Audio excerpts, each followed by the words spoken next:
KBS 1라디오 신성원의 오늘 세계는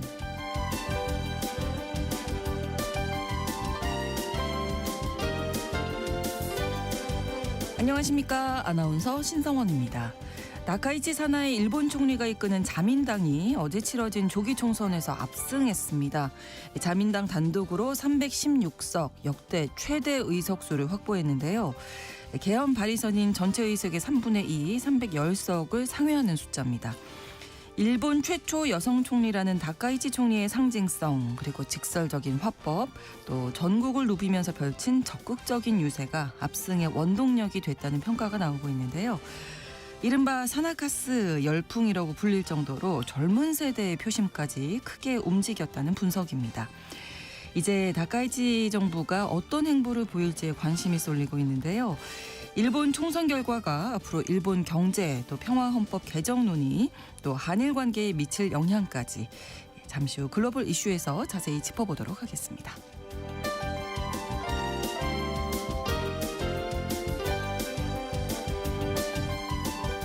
오늘 주목할 국제사회 뉴스 헤드라인 뉴스와 키워드로 정리해드립니다. 통신원 취재 수첩 대만 소식 준비하고 있습니다. 3월 5일에 개막하는 월드 베이스볼 클래식 WBC 참가국 선수 명단이 발표됐습니다.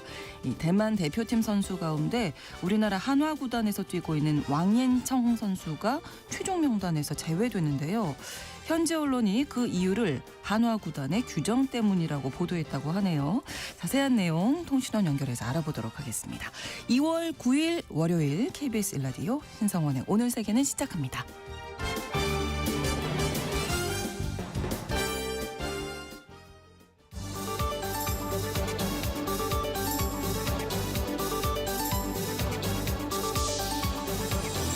오늘 세계는 헤드라인 뉴스. 지난달 23일 중의원을 전격 해산한 일본 다카이치 총리의 승부수가 대성공을 거뒀습니다. 집권 여당 자민당 단독으로 의석수의 3분의 2를 넘는 역대 최다 의석수인 316석을 확보했습니다.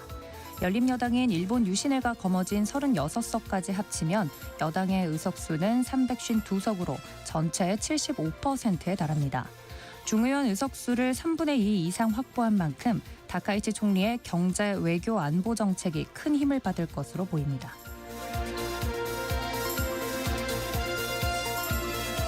미국 억만장자 성범죄자 제프리 앱스타인 문건 추가 공개 여파로 키어스타머 영국 총리의 비서실장인 모건 맥스위니가 사임했습니다. 맥스위니는 현지 시각 8일 성명에서 피터 맨덜슨 임명 결정은 잘못된 것이었다며 나는 총리에게 임명을 조언했고 그에 대한 책임을 전적으로 진다고 밝혔습니다.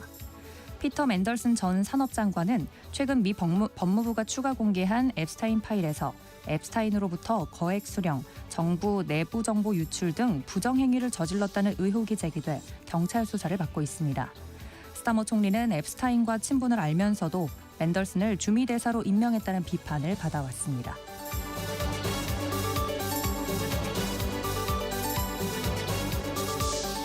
도널드 트럼프 미국 대통령은 현지 시각 8일 미국의 선거는 조작되고 도둑맞았으며 전 세계의 웃음거리가 되고 있다며 투표 자격 보호 법안 세이브의 처리를 촉구했습니다.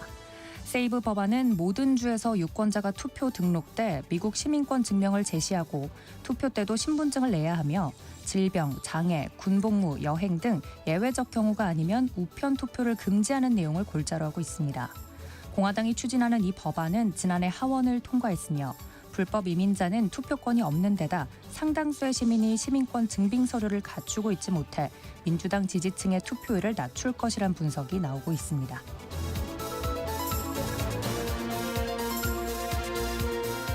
현지 시각으로 8일 오후 멕시코 중부 태평양 연안에서 규모 5.7의 지진이 발생했습니다. 진앙은 북위 15.98도, 서경 96.94도이며 발생 깊이는 10.0km로 추정됩니다.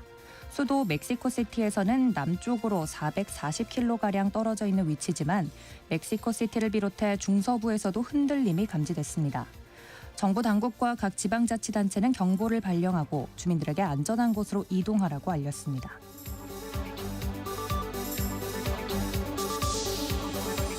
체코 정부가 15살 미만 어린이와 청소년의 소셜미디어 사용을 금지하는 방안을 추진하겠다고 밝혔습니다. 안드레이 바비시 체코 총리는 현지 시각 8일 자신의 소셜미디어에 올린 영상에서 전문가들이 소셜미디어가 아이들에게 엄청나게 해롭다고 한다고 밝히며 우리는 아이들을 보호해야 한다고 강조했습니다. 지난해 12월 호주가 미성년자 SNS 사용을 차단한 이후 유럽에서 비슷한 법안을 마련했거나 검토 중인 나라는 영국, 프랑스, 독일, 스페인 등 10개국을 넘어섰습니다.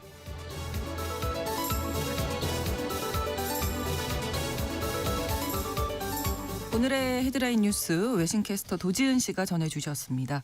이번에는 키워드로 정리한 국제사회 소식 살펴보겠습니다. 첫 번째 키워드, 승부수 통했다. 네, 일본 총선 이야기를 안 할 수 없을 것 같습니다. 그렇죠? 네, 일본 집권 자민당이 8일에 치러진 중의원 선거에서 압승을 거뒀는데요. 네. 개헌안 발의선인 의석수 3분의 2를 훌쩍 넘게 됐습니다. 교도통신 등 이 현재 언론에 따르면 자민당은 316석, 열림여당 일본 유신회는 36석을 얻었는데요. 개헌의 우호적인 정당의 의석수까지 모두 합치면 310석을 훨씬 넘어섰습니다. 일본에서 한 정당이 중의원에서 단독으로 이 3분의 2 이상을 차지한 건 태평양 전쟁 종전 이후 처음이라고 합니다. 그렇군요. 네, 네. 게다가 자민당을 제외하면 의석수가 50석을 넘긴 정당도 없는 말 그대로 자민당의 대승리였습니다. 네. 네, 1955년에 창당한 자민당이 1986년 총선에서 얻은 역대 자당 최다 의석인 304석 본인들의 기록도 뛰어넘은 데다가 아베 전 총리도 2012년 재집권 이후 총선에서 매번 자민당 대승을 주도하긴 했는데 당시 자민당이 300석을 넘기지는 못했었거든요. 네. 이번 성적표가 굉장하다는 분석들이 나오고 있는데 자민당이 창당 이후 역대 최대 의석수를 확보하면서 벌써부터 다카이치 총리가 오랫동안 집권할 토대가 마련된 것 같다라는 분석이 나오고 있습니다. 네. 자, 특히 이 구체적인 의석수, 자민당의 이 의석수에 대해서 대내외적으로 좀 강조하는 이유가 있다고요? 네, 맞습니다. 사실 선거가 치러지기 전에 다카이치, 국회 해산 이런 키워드가 이제 바다 건너 들려올 때까지만 하더라도 우리나라에서는 이 국회 해산이라는 키워드가 좀 굉장히 놀라운 일이지 않습니까? 무슨 일인가 네. 싶죠, 사실. 근데 일본 정치 역사에서는 아주 흔한 일입니다. 일본은 양원제 국가로 잘 알려져 있는데요. 네. 상원에 속하는 참의원, 하원에 속하는 중의원으로 크게 나눠져 있습니다. 이 참의원은 자체 입법 역할보다는 중의원에서 결정한 법안을 견제하는 기능을 주로 하고 있는데요. 중의원에서 통과된 법안이 참의원으로 올라오고 245명의 참의원이 과반수로 의결을 결정하게 되는 구조입니다. 네. 이 참의원에서 부결되면 의안은 다시 중의원으로 넘어가는데 이 경우에 과반이 아니라 3분의 2 이상의 표를 얻어야 법안이 최종 통과되는 구조입니다. 네. 참고로 중의원은 임기 중에서도 해산이 가능한데 네. 실질적으로는 총리가 해산을 결정하게 되는 구조라고 합니다. 이 중의원이 해산되면 해산일로부터 40일 이내에 의원을 다시 뽑기 위한 선거가 치러져야 하고요. 지난달 23일 중의원을 전격 해산하면서 다카이치는 총리는 정권 선택의 대상이다라면서 자신의 총리직을 걸기도 했습니다. 그렇습니다. 네, 강력한 정치 드라이브를 원했던 다카이치 총리가 국회 해산이라는 승부수를 던진 거였고 결국엔 그게 통했다라고 이해해 주시면 될 것 같습니다. 네. 이제 여당이 중의원 전체 의석수 3분의 2를 넘기면서 헌법 개정안을 발의할 수 있는 힘을 갖게 된 거고요. 그렇죠. 네, 참의원에서 법안이 만약 부결되더라도 중의원 재의결이 가능한 절대 안정다수 구조가 된 겁니다. 일본 정치권 안팎에서는 다카이치 내각이 사실상 국정 운영에 절대 반지를 쥐게 됐다라는 평가가 나오는 것도 무리는 아닌 것 같습니다. 네. 관련돼서 일부 여러 가지 주목되는 대목이 있는데 헌법 개정과 관련돼서는 일본 헌법 구조는 전쟁과 무력 행사의 영구 포기, 군사력 보유와 교정권 부인 등을 규정해서 평화 헌법으로 불려왔는데 다카이치 총리가 계속해서 자위대 명기와 안보 체제 재정비를 주장해 왔고 이런 논의를 본격화할 동력 드라이브를 얻기 때문에 우리나라를 포함한 주변국에서는 이와 관련된 좀 걱정이 커지고 있는 대목이라는 점도 알아두시면 좋을 것 같습니다. 네, 저희가 글로벌 이슈에서 잠시 후에 또 자세히 살펴보고요. 네. 자, 다음 키워드 미국을 구할 법안. 네, 트럼프 대통령이 현재 시각 8일 미국의 선거가 조작되고 도둑 맞았고 전 세계의 웃음거리가 되고 있다라면서 세이브 법안, 그러니까 투표 자격 보호 법안 처리를 촉구했습니다. 네. 네, 그러면서 우리는 그것을 고칠 것이다. 그렇지 못하면 더 이상 국가를 유지할 수 없다라면서 이 법안의 주요 내용을 소개했는데요. 네. 이 법안 내용이 무엇인고 보니 모든 주에서 유권자가 투표 등록을 할 때 미국 시민권 증명을 제시하고 투표 때도 신분증을 제시해야 한다라고 합니다. 네. 그리고 질병이나 장애, 군복무 등 예외적인 경우가 아니면 우편 투표를 금지하면서 유권자 신분 확인 절차를 강화하는 내용인데요. 네. 트럼프 대통령이 이걸 미국을 구하는 법안이라고 명명하면서 부르고 있습니다. 공화당이 추진하는 이 법안은 지난해 하원을 이미 통과했는데요. 불법 이민자의 대리 투표로 부정선거가 저질러졌다는 트럼프 대통령의 이 생각을 반영한 건데 불법 이민자는 애초에 투표권이 없기도 하고요. 그렇죠. 상당수의 시민이 시민권 증빙 서류를 갖추고 있지 못하다 보니까 민주당 지지층의 투표율이 아마 낮아지지 않을까 하는 반론도 있습니다. 네. 트럼프 대통령이 올해 11월 중간 선거 앞두고 있지 않습니까? 그렇죠. 그래서 그걸 앞두고 나는 선거가 정직하게 치러졌으면 좋겠다. 헌법상 각 주정부 관할인 선거 관리 책임과 권한을 연방 정부로 이관하는 이 국영화를 주장하면서 해당 관련된 이슈에서는 계속 파장이 일어나고 있습니다. 네, 한편 주말 사이에 트럼프 대통령의 이 부정선거에 대한 문제인식이 단편적으로 드러난 해프닝도 있었는데요. 네. 버락 오바마 전 대통령 부부의 얼굴을 원숭이와 합성한 영상을 자신의 SNS에 올려서 인종차별 논란도 불거졌습니다. 네네. 한 62초 분량의 영상이었는데 이 영상은 트럼프 대통령이 재선에 실패한 2020년 대선이 부정선거였다는 의혹을 되풀이하는 내용이었습니다. 네, 끝부분에 이 오바마 전 대통령 부부를 원숭이로 묘사한 장면이 포함이 돼서 논란이 됐고요. 네. 여기에 대해서 이제 기자들이 질문을 했는데 트럼프 대통령은 나는 시작 부분에 있는 이 부정선거 주장이 마음에 들어서 SNS 계정 관리하는 사람한테 넘긴 거다. 지금은 내려갔다. 라고 이야기를 했습니다. 근데 이후 백악관의 해명도 그렇고요. 대응 방식의 온도차를 고려하면 직원의 실수였다기보다는 인종차별이라는 거센 비판 여론이 나오니까 네. 후퇴용 명분에 가깝다라는 분석이 나오고 있습니다. 그래서 근데 사실 트럼프 대통령은 이런 거에 아랑곳 않는 모습을 보이긴 했는데 그렇죠. 게시물을 삭제한 건 좀 이례적인 후퇴다라는 게 요즘 평가가 나오고 있습니다. 네. 자, 다음 키워드입니다. 포기 못해. 네, 도널드 트럼프 미국 대통령이 현지 시간 6일에 재개된 이란과의 핵 협상에서 경제 제재와 군사력을 함께 동원하는 정말 전방위적인 최대 압박을 가했습니다. 회담 전엔 이란의 물품을 수입하는 국가에겐 관세 부과하겠다라고 밝혔고요. 협상장엔 군복을 입은 항공모함 사령관을 투입하는 등 보여주기 식으로라도 굉장히 압박 수위를 높이는 모습이었습니다. 네. 또 직후엔 아예 맞사위가 중동에 배치된 항공모함에 탑승해서 힘에 의한 평화를 다시 한번 강조하는 모습이었습니다. 네. 미국과 이란이 6일 오만 수도인 무스카트에서 이란 핵 문제를 논의하는 협상을 재개했는데요. 작년 6월 이스라엘과 미국이 잇따라서 이란 핵시설을 공습하면서 대화가 중단된 지 8개월 만에 협상이었습니다. 6일에 오전 10시쯤 시작해서 오후 한 6시까지 회담이 이어졌는데 오만을 가운데 놓고 간접 대화 형식으로 이루어졌거든요. 사이드 바드르 알부사이디 오만 외무장관이 이란 대표인 아바스 아락치 외무장관을 먼저 만나서 입장을 듣고 네. 미국 대표인 스티브 위트코프 백악관 중동 특사랑 도널드 트럼프 미국 대통령 사위 제러드 쿠슈너를 만나서 의견을 나누는 형태였습니다. 아, 그렇군요. 결과는 물론 만족스러웠다 이렇게 이야기하긴 했지만 이날 협상장엔 앞서 말씀드렸던 것처럼 미 중부사령부 수장 브래드 쿠퍼 사령관도 해군 정복을 입고 참석해서 눈길을 끌었습니다. 이 쿠퍼 사령관은 에이브러햄 링컨 항공모함 전단을 포함한 대규모 전력을 지휘하는 사람이고요. 트럼프 대통령의 명령 한마디 고 한마디면 언제든지 이란을 공격해서 초토화할 수 있는 위치의 인물이라서 그 상징성이 매우 크다라고 알고 있습니다. 또 AP통신은 이에 대해서 고위급 외교에 군 지도자들을 투입하는 이례적인 조처를 취한 걸 보면 전통적 공화당 행정부의 외교 관행을 깬 것이다. 또 이란의 양보를 끌어내기 위한 압박 차원의 전략이다. 그렇죠. 라고 분석이 되고 있습니다. 네.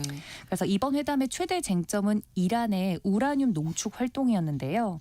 미국은 이란의 우라늄 농축을 완전 포기해라, 농축 제로를 요구를 했는데 네. 이란은 이건 우리가 알아서 할 문제다라고 하면서 강력히 거부하고 있고요. 또 이 우라늄뿐만 아니라 핵 프로그램뿐만 아니라 탄도미사일 개발이랑 주변국 무장 세력 지원 문제도 협상 테이블에 올리려고 하고 있었습니다. 네. 근데 이란 정부는 반정부 시위 여파로 우리가 위태로운 상황이라서 이번 회담을 수용한 거긴 한데 핵 프로그램 외에 국방 프로그램이나 뭐 이란 국내 정세 등을 테이블에 올리는 건 그럴 수 없다를 긋고 있습니다. 그렇죠. 네, 미국이 전방위로 압박하고 있는 가운데 이란 외무장관은 이런 배치 상황을 두고는 우리는 영내 군사 배치에 겁먹지 않는다라고 하면서 포기하지 않겠다는 뜻을 재차 거듭해서 밝혔습니다. 네. 알겠습니다. 자, 다음 키워드 우리가 호랑이를 키웠나? 네, 마이크로소프트가 자신들이 지원으로 인해서 성장한 오픈 AI가 자신들의 핵심 수입원 기업 시장을 넘보니까 강하게 견제구를 날렸습니다. 네, 저드슨 알토프 마이크로소프트 상업부분 CEO는요. 네. 영업 직원들에게 우리 AI 에이전트 관리 도구의 경쟁 우위를 설명하는 이메일을 따로 보냈다고 하는데요. 네. 오픈 AI가 지난 5일 기업용 AI 에이전트 관리 도구인 프론티어를 출시한 데 따른 대응책의 일환으로 보입니다.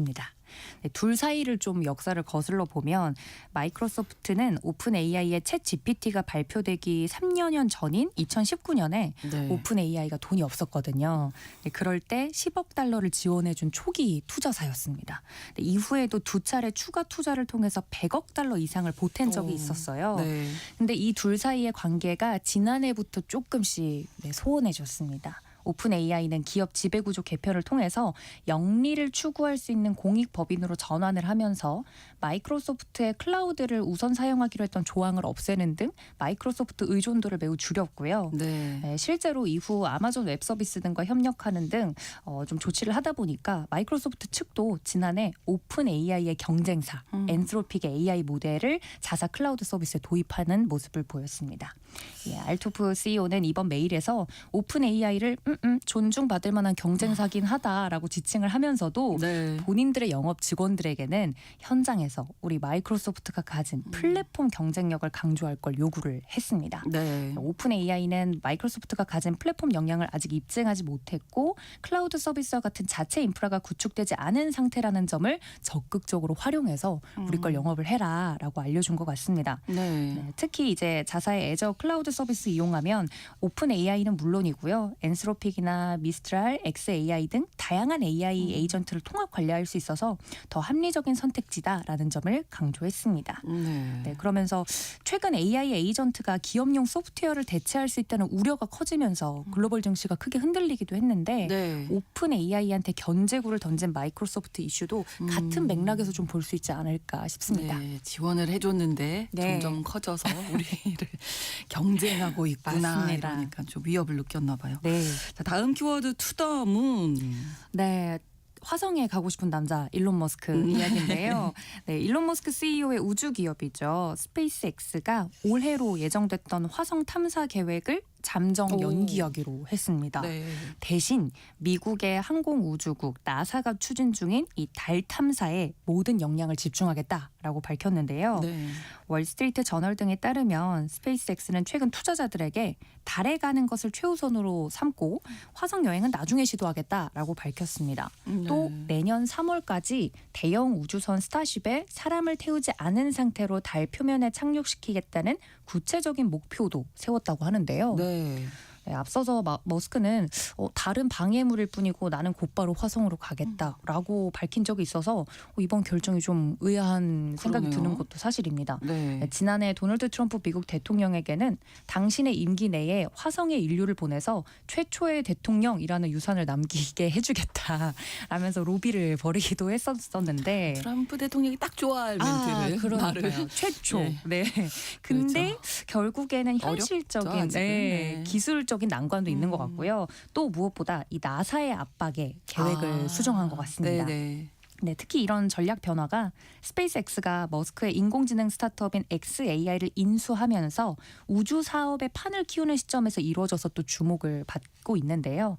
지난 2일에 발표된 이번 합병으로 스페이스X의 기업 가치는 1조 2,500억 달러, 우리 돈으로는 약 약 1,830조 원 달한다고 합니다. 네. 올 여름에 뭐 기업 공개도 오. 계획을 하고 있다고 하고요. 네네. 이때 머스크는 우주 기반 AI 데이터 센터를 통해서 확보한 자금으로 달 기지와 화성 문명을 건설할 거다라면서 청사진을 제시하기도 했습니다. 이 나사는 수년 전에 스페이스X를 선정해서 초대형 로켓 스타쉽을 달 궤도에 자사 우주선과 결합한 뒤에 승무원을 태워서 달 표면으로 수송하는 임무를 맡겼는데요. 네. 나사의 유인 달 탐사 프로그램인 아르테미스의 핵심 사업이었는데 네. 스페이스X는 나사로부터 지원을 받은 수십억 달러의 자금을 기반으로 높이가 120m 이상인 초대형 로켓 스타쉽을 개발한 바 있습니다. 네네. 스페이스X는 지구와 화성 간의 거리가 가까워지는 올해 연말 스타쉽 5기를 화성으로 발사할 계획이라고 밝힌 바 있는데요. 네네. 근데 나사가 돈을 줘서 이제 너네를 밀어줬는데 지난해 이제 스페이스X에게 무엇보다 달 임무 먼저 해야 되지 않겠니? 화성보다. 네, 네네. 화성보다는 이라고 이제 압박을 가한 거죠. 네. 그래서 지난해 10월 나사 국장 대행이던 숀 더피 미 교통부 장관은 스페이스X의 개발 지연에 대해서 우려를 하면서 달 착륙선을 둘러싸고 자꾸 늦어지면 다른 업체와 경쟁시킬 거다라고 으름장을 놓기도 했습니다. 네. 실제로 경쟁사들도 개발의 속도를 내고 있다고 하고요. 일단 당장은 머스크가 달 탐사를 최우선으로 꼽는 나사의 결정에 따라서 움직이는 모습이긴 한데요. 네. 새롭게 나사 수장 자리에 오른 이 제러드 아이작먼이 머스크의 측근입니다. 네. 그리고 또 스페이스X의 큰손 투자자라는 점과 더불어서 네. 상장을 이번 연도 앞에 앞두고 있는 스페이스X를 xAI와 한 지붕 아래에 놓고 우주 데이터 센터를 비롯한 지구 밖 인프라 구축을 대폭 키우기로 한 시점에 이 나온 뉴스라는 점에서 배경에 어떤 숨겨진 의미들이 있을지 네. 앞으로 더 주목됩니다. 네, 알겠습니다. 여기까지 듣겠습니다. 헤드라인 뉴스와 키워드 외신캐스터 도지은 씨와 함께했습니다. 고맙습니다. 고맙습니다. KBS 라디오 신성원의 오늘 세계는 1부 마무리하겠습니다. 11시 30분부터 일부 지역에서는 해당 지역 방송 보내드리겠습니다. 슈가레이의 Someday 함께 듣겠습니다.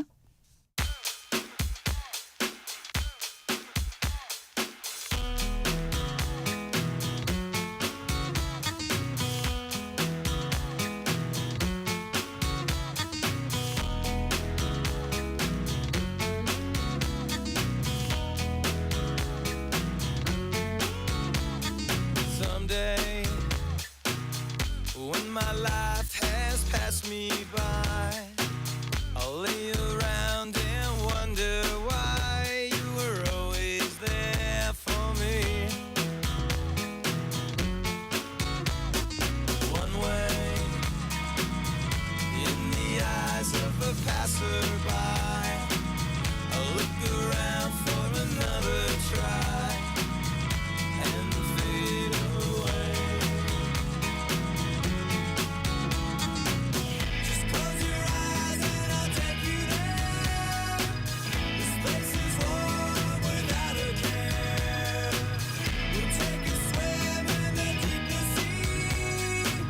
I couldn't leave but you reach for me. Some say better things will come our way.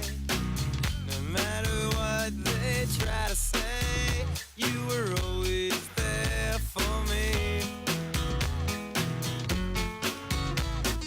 Some way, when the sun begins to shine, I hear a song from another time and fade away. And fade away. Just close your eyes and I'll take you there. This place is warm without a care. We'll take a swim in the deepest sea. I couldn't leave but you reach for me.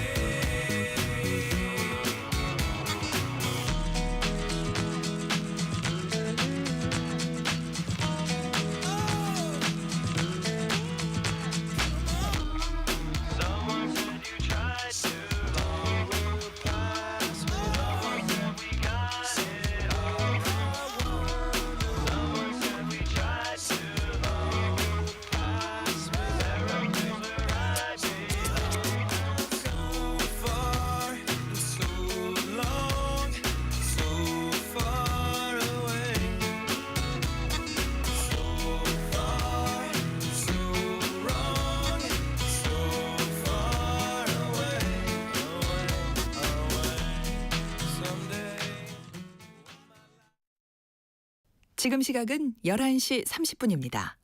KBS Ladies and gentlemen. 국제사회의 다양한 뉴스를 한눈에 KBS 1라디오 신성원의 오늘 세계는 세계를 바로 보는 최소한의 투자입니다.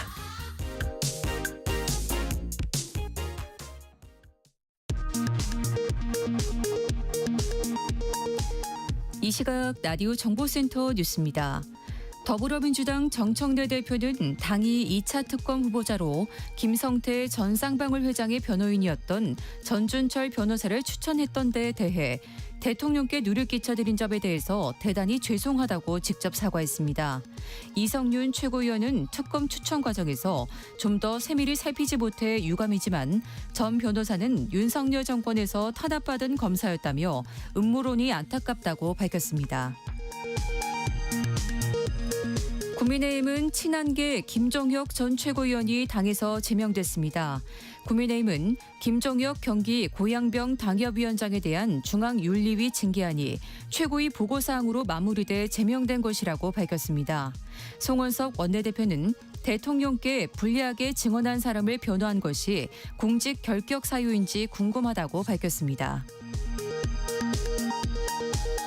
상속세 부담에 국내 자산가 이민이 급증했다는 대한상공회의소 보도자료를 두고 가짜뉴스 논란이 확산하는 가운데 대한상의가 거듭 공개 사과하면서 재발 방지 대책을 마련했다고 발표했습니다.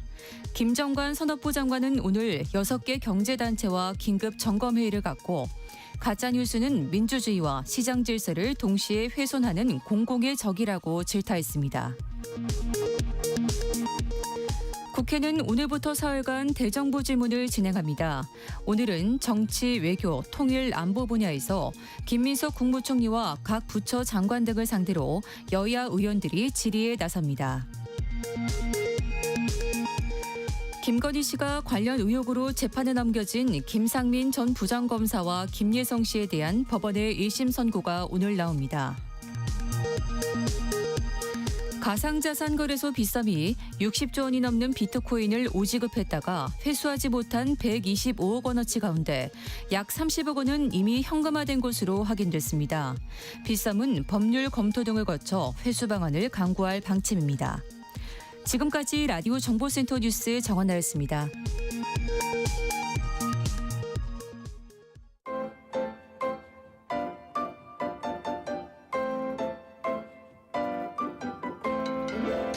통신원 취재 수첩.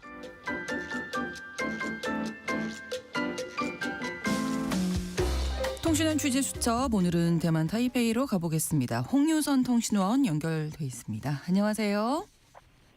네, 안녕하세요. 네, 오늘은 야구 팬들이 기다리는 이벤트죠. 이 월드 베이스볼 클래식 WBC 관련 소식 준비하셨다고요? 예, 월드 베이스볼 클래식이 이번 3월 5일에 개최 예정인 가운데 네. 대만 선수 명단이 확정됐습니다. 주최 측인 미국 프로야구 메이저리그가 지난 2월 6일에 참가국의 선수 명단을 발표했습니다. 네. 대만 대표팀은 투수 16명, 포수 3명, 내야수 7명, 외야수 4명으로 구성됐으며 대만 미국 혼혈인 스튜어트 페어차일드와 조너설 롱도 대만 대표팀 자격으로 출전할 예정입니다. 네. 대만 대표팀은 예선 C조에 편성돼 일본 도쿄돔에서 3월 5일부터 호주, 일본, 체코, 한국 순서로 경기할 예정입니다. 네. 대만 언론은 한국 대표팀에서 투수로는 류현진 선수, 타자는 이정우 선수를 주목하고 있습니다. 그리고 한국 대표팀에서 한국계 해외파 선수를 소집해 전력을 강화한 사실에도 관심을 두고 있습니다. 네. 자, 그런데 주목받던 대만 선수가 명단에서 빠졌다고요?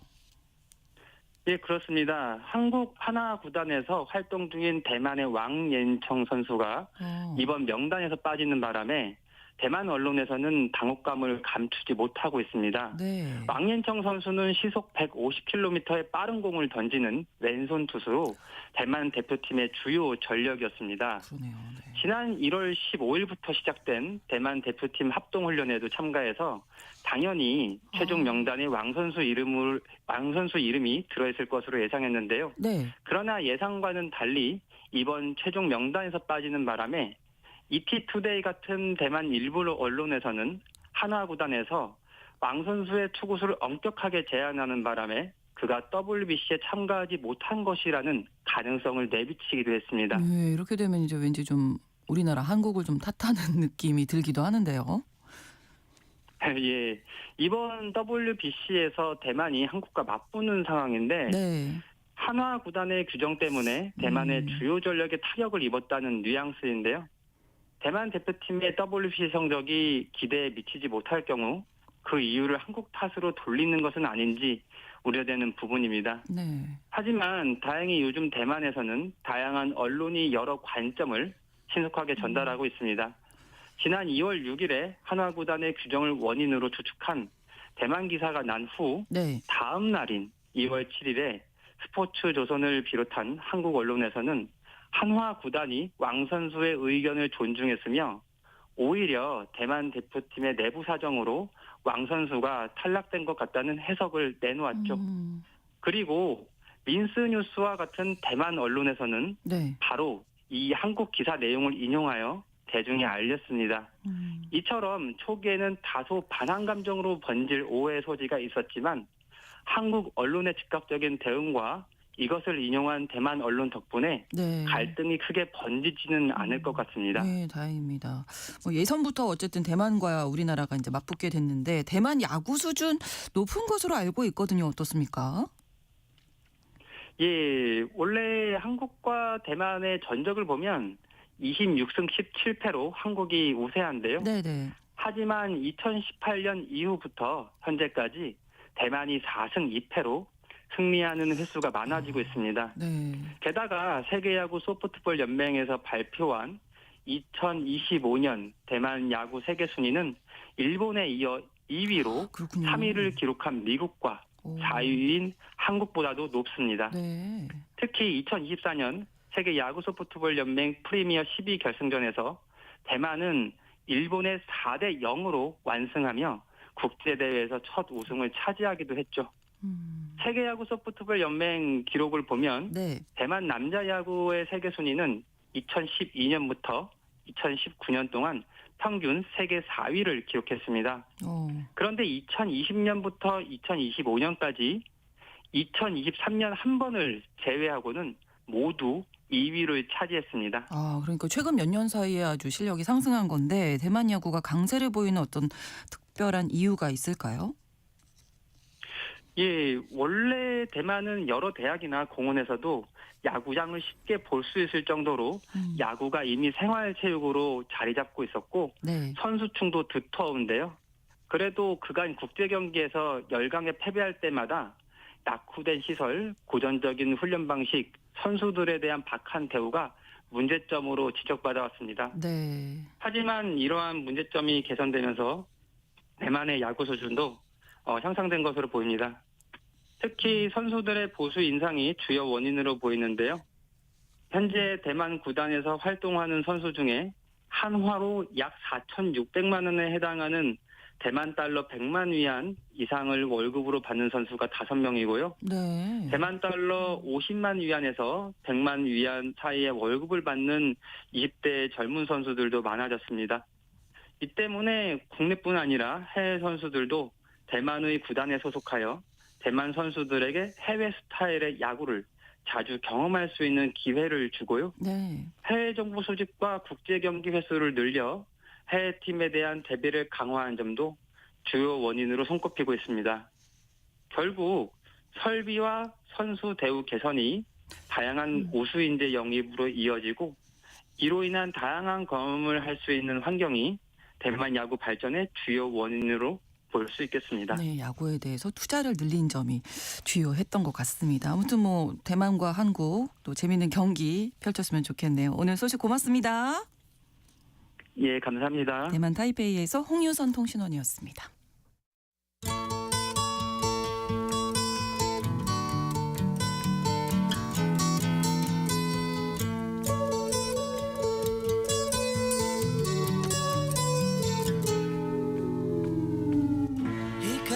앞서 말씀드렸던 대로 어제 치러진 일본 중의원 선거에서 일본의 집권 연정인 자민당과 일본 유신회가 과반 의석을 훌쩍 뛰어넘는 352석을 차지해서 승리했죠. 오늘 글로벌 이슈, 앞으로 다카이치 사나이 총리 정부가 어떤 행보를 취할지 자세히 전망해 보도록 하겠습니다.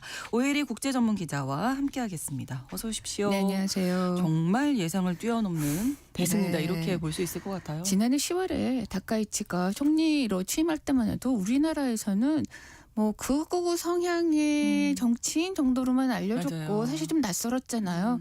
그런데 취임한 지 석 달 만에 정말 뭐 전격적으로 중요한을 해산하고 네. 이번에 이제 뭐 이렇게 압승을 이뤄냈어요. 정말 승부사다. 네, 정치적인 감각이 보통이 아니다. 이런 생각이 듭니다. 네. 중의원을 해산할 때만 해도 사실 총리로서 정치적인 위기 상황은 아니었어요. 네, 지금 예를 들- 인기가 좋잖아요. 인기도 좋았고 네. 뭐 예를 들면은 그 내각에 대한 불신임함이 뭐 추진된다거나 아니면 네, 의회에 네. 상정된다거나 이런 상황이 아니었었거든요. 그렇죠. 그런 상황이었는데도 불구하고 이 중요한 해산하고 이 승리를 압승으로 이끌면서 정말 국민의 지지를 등에 업고 완전히 전국을 장악하고 그러니까요. 또 뭐 본인의 정치적 위상을 정말 높이는데 성공을 했습니다. 네. 사실 일본 정치에서 총리가 개인적인 인기를 앞세워서 총선에 승리한 적은 여러 번 있어요. 뭐 고이즈미라든지 아베나 이랬는데 다카이치처럼 현재 지금 자민당 내에 실질적인 파벌이 해산이 됐잖아요. 그 그렇죠. 정치 그 자금 때문에. 스캔들. 네. 그리고 공명당도 이탈했고 네, 네. 이런 상황에서 정말 이 다카이치를 견제할 만한 실질적인 어떤 파벌이나 또는 연립 정당이 없는 상태에서 명실상부하게 자민당이 정말 일강 체제를 확립했는데 이게 전후의 처음이라고 아까도 앞서서 네, 말씀을 네. 들으셨잖아요. 네. 정말 대단한 대단합니다. 승리를 일궈놓고 오늘 아침에 아사히 신문에 이런 점이 이제 논평에서 언급이 됐더라고요. 지금까지 일본 정치 역사상 없는 강력하고 한 시대의 획을 긋는 총리 권력 정부가 탄생하게 됐다, 이렇게 그렇군요. 논평을 했습니다. 네, 압승을 거둘 수 있었던 뭐 비결은 어떤 걸까요? 뭐 누차 앞에서도 들으셨고 오늘 뭐 뉴스에서도 들으셨겠지만 다카이치 개인의 돌풍이 인기가 있다는 건 알았지만 이 정도로. 정도일지는 몰랐습니다. 예. 정말 뭐 선거에 총리직을 걸겠다라고 이렇게 얘기를 했는데 젊은 유권자들에게 이런 대담한 행보, 발언, 속 시원한 말의 어떤 말들 이런 것들이 젊은 유권자들뿐만 아니라 네. 보수층 그리고 무당층까지도 파고들었다. 이런 점이 가장 큰 인기의 요인이었던 것 같아요. 네, 특히 청년 세대가 보수잖아요. 네. 근데 극우라고 볼 수 있는 그런 정치인인데 청년 네. 세대가 인기. 예, 선거 전에 나온 여론조사 보면은 18세부터 29세 네. 사이의 유권자들의 지지율을 조사했는데 네. 다카이치 인기 지지율이 90%에 육박을 했습니다. 뭐 전임 총리들 지지율에 비해서 크게 웃더라고요. 네. 그러니까 특히 청년 세대가 다카이치에 대해서 거의 아이돌급으로 지금 뭐 숭배하는 그런 경향을 보이고 있는 거는 네. 아무래도 일본 최초 여성 총리로서 다카이치가 기성 정치인과는 많이 차별화가 다르다. 되는 정치적 문법을 보여준 것이 통했던 것 같습니다. 네. 복잡 미묘한 정책이라도 아주 단순하고 직설적으로 메시지를 내고요. 네. 또 소셜미디어 문법하고도 결합하면서 뭐 다른 정당이나 다른 정치인들을 지지했던 일부 젊은 표까지도 이제 끌어내는 효과를 얼굴린 것으로 이제 보여집니다. 네. 예를 들어서 지난해 12월에 도쿄에서 사우디아라비아 국부펀드 세계 최대 국부펀드라고 네, 네. 하죠. 국부펀드가 후원하는 투자 행사가 열렸었는데 네. 그 자리에서 다카이치가 이제 연설을 했는데 그때 연설에서 한 말이 굉장한 화제를 모았습니다. 일본의 유명한 만화 중에서 진격의 거인이라고 네, 하는 네. 만화가 있잖아요. 만화 영화로도 만들어졌는데 네. 거기에 나오는 유명한 대사를 인용해가지고 입 닥치고 이런 말씀 드려도 되는지 모르겠는데 나한테 투자해라 이렇게 얘기도 하기도 했고 네. 또 일본이 돌아왔다. 일본에 투자하라 이런 말을 했는데 이게 엄청난 반향을 일으켰습니다. 이런 면에서 네네. 상당히 젊은 층들이 열광했다 이렇게 보여집니다. 아주 직설적으로 이야기를 하는 네. 것이 먹혔다. 이렇게 볼 수 있겠네요. 또 세습 정치인도 아니잖아요. 그렇죠. 일하고 또 일하고 일하라. 또 일하라 내지는 예, 네. 보면은 뭐 총리 취임 후에 한 달간 거의 회식을 하지 않았다는 거 아니에요? 네. 퇴근하면서 바로 가가지고 정책 공부를 했다고 하는데 와.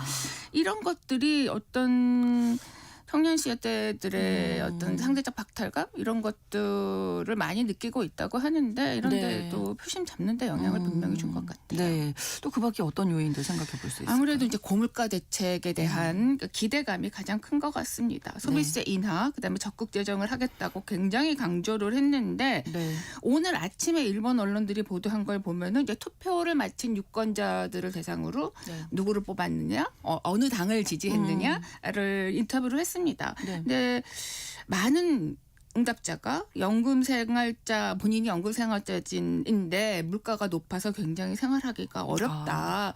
그래서 연금만으로는 생활이 안 되고 가지고 있는 이제 저금을 이제 무너뜨려서 저금을 네, 찾아서 네. 이제 생활에 더 써야 될 것 같다 이런데 하면서 이제 고물가로 생활하기 힘들다 이렇게 얘기를 하고 네. 이런 면에서 다카이치의 정책에 매우 기대감이 돼서 자민당을 지지했다 이렇게 했고요.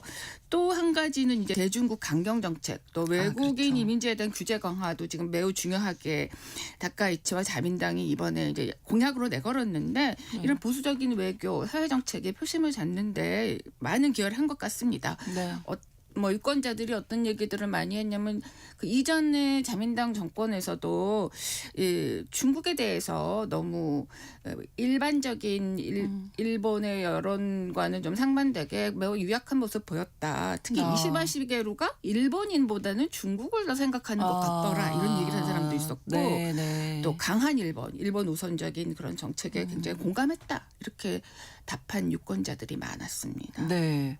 자, 이제 야당 쪽을 잠깐만 또 살펴보면 선거 앞두고 입헌민주당, 공명당이 손을 잡고 신당입니다. 중도개혁 연합을 창당했는데 그럼에도 불구하고 성적이 네. 아주 부진했어요. 이번에. 이게 예상보다도 더 정말 그러니까요. 뚜껑을 열고 보니까 네. 참패. 네. 뭐 참패라는 말도 지금 아까울 정도로 정말 처참한 성적을 거뒀죠. 제가 다른 프로그램에서도 이번 일본 조기 총선의 변수로 새로 출범한 신당, 네. 야당이 어떤 변수가 될 거다 이렇게 얘기했는데 변수는커녕 정말 제 역할을 못했습니다. 이건 네. 정말 뼈저린 결과라고 보여지고요. 일본 정치에 있어서 중도가 점점점 약화되고 있는 추세였는데 이제는 거의 뭐 실종 단계까지 가는 게 아니냐라고 보여집니다. 노다 요시히코 공동대표가 이미 이제 사임하겠다라는 의사를 어제 밤에 내기도 했습니다. 이런 결과가 그러면 왜 나왔느냐라고 네. 봤을 때 우선 창당부터 너무 서둘러서 선거를 앞두고 급조된 그렇죠. 이 정당이었다라는 점, 네. 특히 입헌민주당하고 이 보수 성향의 공명당이 손을 잡았잖아요. 근데 창당부터 선거까지 너무 기간이 짧았죠. 역대급으로 짧았기 때문에 네, 네. 유권자들을 제대로 어필하기가 힘들었다 하는 점이 하나가 있고요. 네. 또 입헌민주당을 아주 오래전부터 지지해온 골수 지지자들이 있습니다. 이런 사람들한테는 공명당하고 좀 손을 보수 잡는 성향. 게. 또 이 공명당은 자민당에서 이탈했는데 이제 자민당에서 같은 이제 정치적 성향을 보였던 정당과 손을 잡았다는 데에서 굉장히 거부감이 의외로 컸던 것 같아요.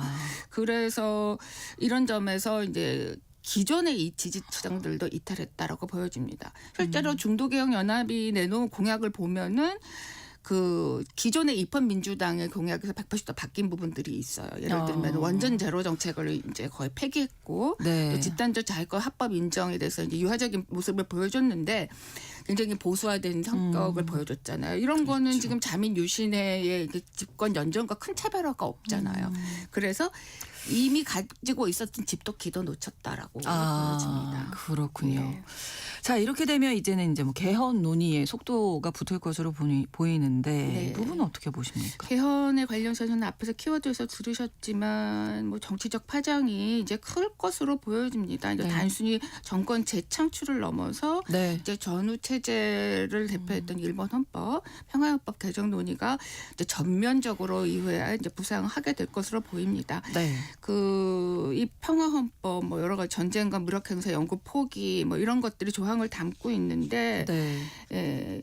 사실 그동안 자민당이 사실 어떤 집단적 자위대의 집단적 그 자위권을 행사할 수 있는 여러 가지 법적 어떤 틀, 장치 같은 것들을 많이 마련해 놨습니다. 그래서 사실 헌법 개정까지 할 할 필요가 필요가 있나라고 하는 그 지적들도 있는데 어쨌든 네. 다카이치 총리는 이제 평화헌법 구조의 골격은 어느 정도는 유지하면서 네. 자유대 존재를 명문화해서 법적 지위를 확고하게 다지겠다라고 하는 의지를 여러 차례 나타냈고 앞으로 그렇죠. 여기에 속도를 붙일 것으로 보여집니다. 네. 헌법 개정은 뭐 쉬운 일은 아니에요. 뭐 개헌안을 단독 발의할 수도 있고 지금 참의원이 집권 연정이 이제 뭐 이렇게 과반 의석을 차지하지 못하고 있기 때문에 네. 네. 뭐 어렵다라고 하는 그런 면이 있기는 하지만 또 뭐 이런 면에서는 이제 구조적인 난제가 있기는 하죠. 네. 그런데 이제 중의원에서 이번에 뭐 다시 재의결해서 가결할 수도 있다 할 수 있지만 또 국민투표를 거쳐야 돼. 마지막 단계 국민투표를 거쳐야 되잖아요. 네, 네. 근데 일본 국민들 사이에서 이 평화헌법 문제에 대해서는 저 의견이 뭐 50대 50으로 갈리고 있는 상황이어서 아직도 사회적인 합의가 여전히 필요해서 정치권에서는 이 개헌 속도를 붙이겠지만 국민투표까지 갔을 때 이게 과연 개정이 되겠느냐라고 하는 거는 조금 더 신중하게 봐야 할 문제라고 보여집니다. 네. 그래서 아사히 신문이 오늘 논평에서 이 문제도 사실 딱 집어서 얘기를 했어요. 다카이치와 자민당이 이제 총리 개인의 인기를 앞세워서 대승을 거뒀다. 하지만 국민들이 이 다카이치와 자민당이 취재하고 있는 모든 정책에 통째로 지지한 거는 신임을 해준 건 아니다. 네, 네. 그러면서 이 헌법 개정과 같이 여전히 국민의 여론이 갈려져 있는 정책, 특히 이제 국가의 기본을 바꾸는 거잖아요. 그렇죠. 이런 면에서는 신중해야 하고 이번 선거를 통해서 얻은 이 다수 의석의 힘으로 이걸 밀어붙이는 정치가 돼서는 안 된다. 그러면서 이제 엄중하게 경고를 하기도 했습니다. 그렇군요. 다카이치 총리가 이제 앞서 말씀해 주신 대로 중국에 대해서는 아주 강경한 태도를 유지하면서 지지를 또 네. 얻은 면도 있는데 네. 자, 그러면 앞으로 대중국 정책은 어떻게 될까요? 그 투표를 마친 유권자들에게 이제 인터뷰를 한 내용에서도 이 중국에 관한 얘기를 많이 했고 네. 그래서 지지했다 이렇게 얘기를 해서 이 부분이 이제 표심을 얻는데 분명히 중요하게 영향을 미쳤습니다. 네. 그런데 이제 중국과의 갈등은 원칙적으로 봤을 때는 장기적으로 가면은 중국도 부담이고 일본도 그게 부담일 없겠죠. 수가 네. 있죠. 이걸 뭐 다카이치하고 자민당도 잘 알고 있을 거라고 보입니다. 네. 근데 이번에 조기 총선을 통해서 이제 중국 문제가 장기화됐을 때는 이 현재는 지지 여론이 높지만 어느 선에 가서는 피로감도 높아지고 여론도 언제 바뀔지 모르는 상태였을 때 이제 즉 여론 흐름이 바꾸기 전에 이제 다카이치가 이제 총선을이라는 카드를 꺼내서 자신과 당의 입지를 확고하게 하긴 했지만 네. 어쨌든 장기적으로 갈 때는 이 어려운 국면이 펼쳐질 수 있기 때문에 정권을 이제 안정화를 이룬 이후에는 서서히 중국에 대해서는 조금 유연한 행보로 가는 게 불가피하지 않을까라고 예상을 해볼 수도 있을 것 같아요. 우리나라와 관계는 우리나라 관계는 뭐 기본적으로는 큰 변화는 없을 것 같습니다. 네. 뭐 다카이치 총리가 여러 차례 중국을 견제하기 위해서 미국, 일본, 한국의 네. 삼각의 어떤 협력 구도가 중요하다라는 점을 여러 차례 확인을 했고 네. 이재명 대통령 만났을 때도 그런 얘기도 했고요. 그래서 이런 면에서는 큰 변화는 없을 것 같아요. 그렇지만 지금 워낙 이제 국민들의 지지를 재확인을 하면서 그렇죠. 다카이치에 숨겨져 있던 본색 특히 이제 한일 역사 문제 이런 그렇죠. 거에는 조금 예. 더 강경하게 보수적 성향을 내비칠 수 있을 것 같아요. 네. 그래서 이럴 경우에 사안에 따라서 우리나라와의 관계가 조금은 좀 갈등을 초래할 수 있는 국면으로 갈 가능성도 좀 있다라고 보여집니다. 네. 근데 사실 저는 네. 뭐 이런 외교 문제보다는 이제 뭐 경제 정책 오늘 아침에도 그런 기사가 많이 났던데 네. 그 재정 확대라고 하는 이런 부분들이 우리나라 경제에 미칠 악영향 등이 좀 더 우려되지 않나라고 생각이 듭니다. 그 부분 좀 짚어주시죠. 예, 이제 다카이치 총리하고 자민당 이제 소비세 인하하고 네. 재정을 확대한다는 걸 가장 중요하게 내세우고 있잖아요. 그렇죠. 선거 유세 과정에서 이 단어들을 가장 많이 입에 올렸다라고 하는 보도도 있습니다. 그러면서 본인이 이번에 국민의 재심을 받고 싶은 가장 중요한 정책은 경제 정책이다. 이렇게 얘기를 했을 정도입니다. 그래서 앞으로 이제 소비세 인하가 어떤 이제 몇까지 갈 것인지가 네. 가장 중요해 보이고 또 대규모 재정 지출을 어떻게 할 것인지가 주목이 되는데 네.